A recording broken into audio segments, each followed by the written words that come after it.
ओम श्री श्रीरामकृष्णाय नमः। आज मु आमर हिंदू धर्मर धर्मशास्त्र वेद संबंध किछि रहस्य कहवाक जाउछि। भारतर एक गोटे देश जोठी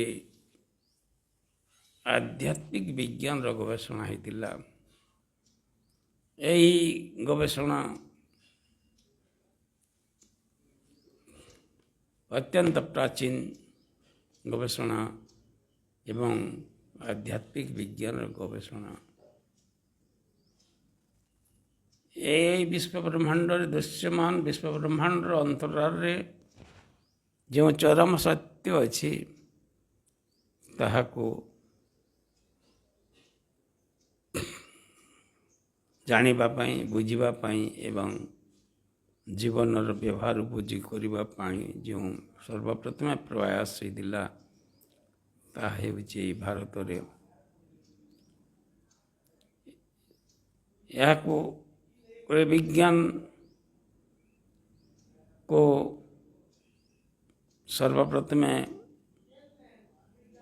जो प्रयास रे आमे गवेषणा होता आम मुनि ऋषि मैंने ऋग्वेद कहूँ।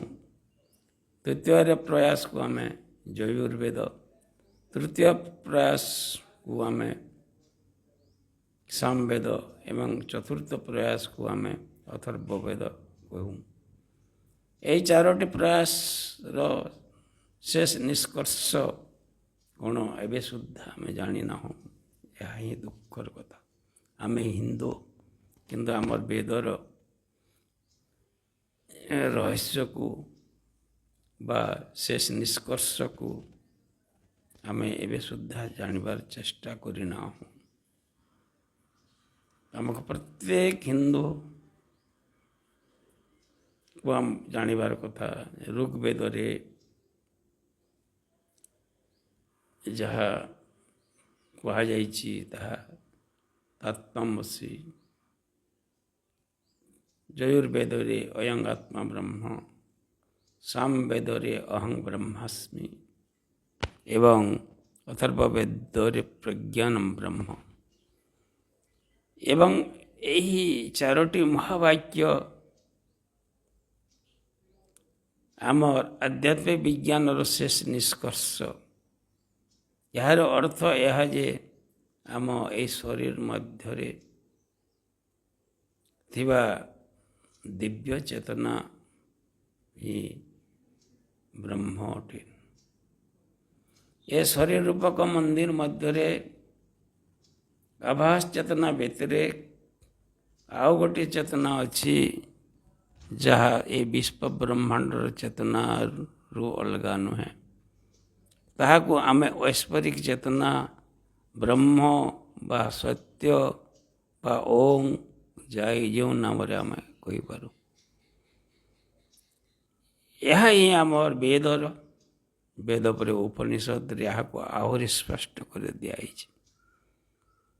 आमर प्रत्येक वेदर प्रत्येक उपनिषद रे से गोटे कथा कह जे शरीर रूपक महान मंदिर मध्य ईश्वर गठित मंदिर मध्य सही दिव्य चेतना ऐश्वरिक चेतना ही ब्रह्म अटे। यह व्यतिरेक अन्य जहाँ कि आम देखू मस्तिष्कर कृति मात्र बा माया मात्र। आम मस्तिष्कर कृति को विकल्प कहूँ बा विपर्य कहूँ बा माया कहूँ बा जड़ वस्तु कहूँ किंतु से भलिया वस्तु संसार कौटी न था। ताहा होची वृत्ति अटे।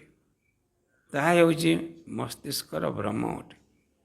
सत्य आम शरीर मध्य आम स्वरूप विद्यमान।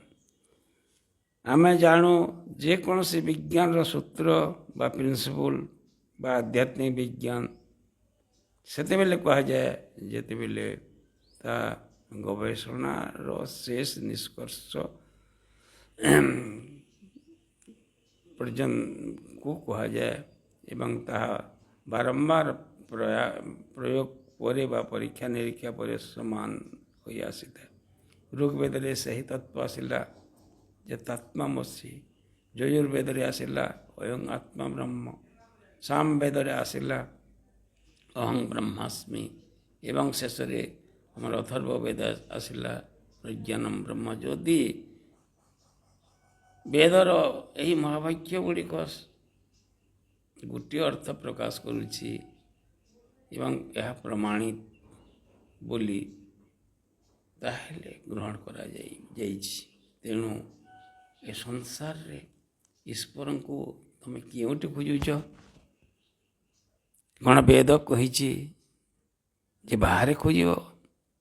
ନା, ନିଜ ଶରୀର ମଧ୍ୟରେ ସାଧନା ମାଧ୍ୟମରେ, ଶିକ୍ଷା ମାଧ୍ୟମରେ ଆମେ ସେହି ଐଶ୍ୱରିକ ଚେତନାରେ ପ୍ରତିଷ୍ଠିତ ହେବାର କୌଶଳ ଯେତେବେଳେ ଜାଣିଯିବା ଆମେ ସବୁ କିଛି ପାଇଯିବା। Everythings is God and there is nothing except God। ଅର୍ଥାତ୍ ଈଶ୍ୱରଙ୍କ ବ୍ୟତିରେକ ସଂସାରରେ କିଛି ନାହିଁ। ଅତଏବ ଈଶ୍ୱରଙ୍କୁ ଛାଡ଼ି ଯେତେବେଳେ ମଣିଷ ସୁଖ ନାମରେ ବା ସ୍ୱାର୍ଥ ନାମରେ ବାହାରେ କିଛି ଖୋଜେ, କିଛି ପାଏ ନାହିଁ ଏବଂ ନିଜର ଜୀବନ ବ୍ୟର୍ଥ ହୋଇଯାଏ। ତେଣୁ ବାରମ୍ବାର ଆମର ବେଦ ସୂଚାଇ ଦେଇଛି, ଚାରି ବେଦ ସୂଚାଉଛନ୍ତି ଯେ ତୋର ଶରୀର ରୂପକ ମନ୍ଦିରକୁ ସୁସ୍ଥ ରଖ ଏବଂ ତାହିଁ ଶିକ୍ଷା ଦ୍ୱାରା, ସାଧନା ଦ୍ୱାରା ନିଜର ଅନ୍ତର୍ନିହିତ ଚେତନାର ବିକାଶ କଲେ ଆମେ ସବୁ ପାଇପାରିବା। ଉପନିଷଦ ମଧ୍ୟ ସେହି କଥା କହେ। ତାପରେ ଦର୍ଶନ ଶାସ୍ତ୍ରରେ ତାହା ସୂତ୍ର ଆକାରରେ ଆସିବାକୁ ଆମର 6 ଜଣ ଋଷି ଷଡ଼ ଦର୍ଶନରେ ପ୍ରଥମେ ଜୈମିନୀ, ତାପରେ ଗୌତମ, ତାପରେ ଗଣଦ,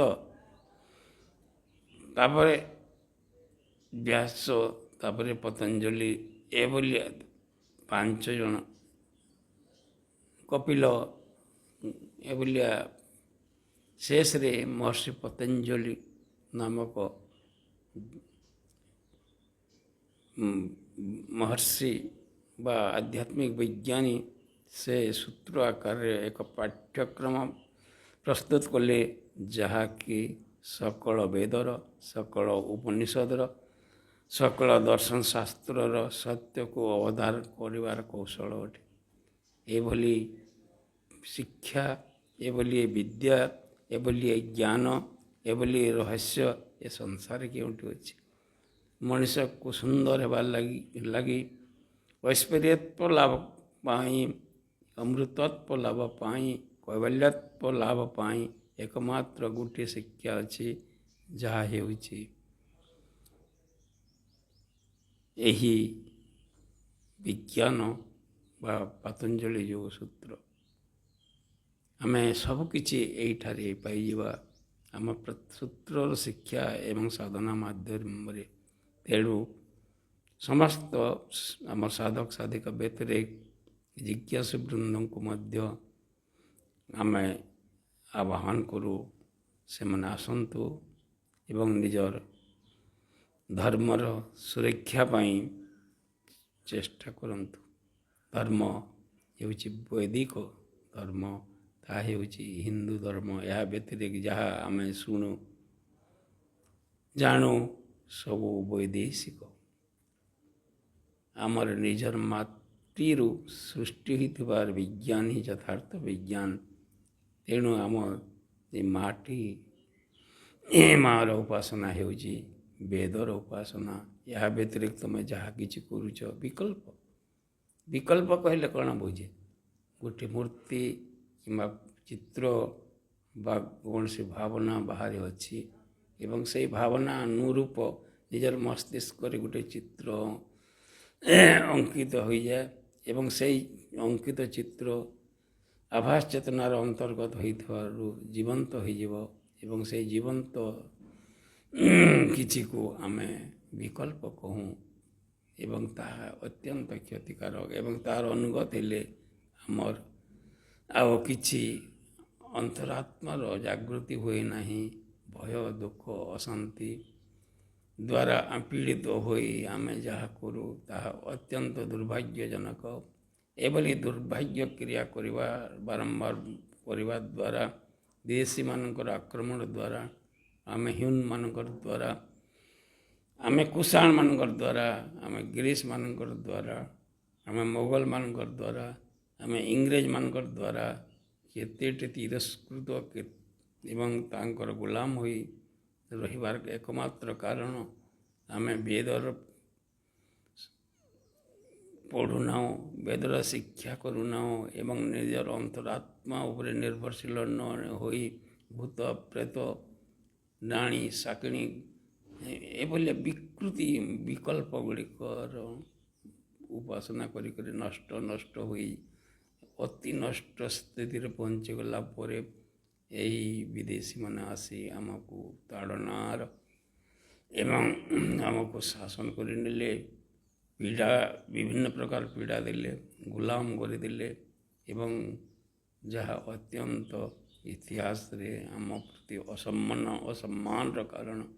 ତେଣୁ ଜାଗ୍ରତ ହୁଅ, ଏ ଯୁବପିଢ଼ି, ତୁମ ଉପରେ ଭରସା, ଅନ୍ୟ ଉପରେ କାହାରି ଉପରେ ମୋର ଭରସା ନୁହେଁ।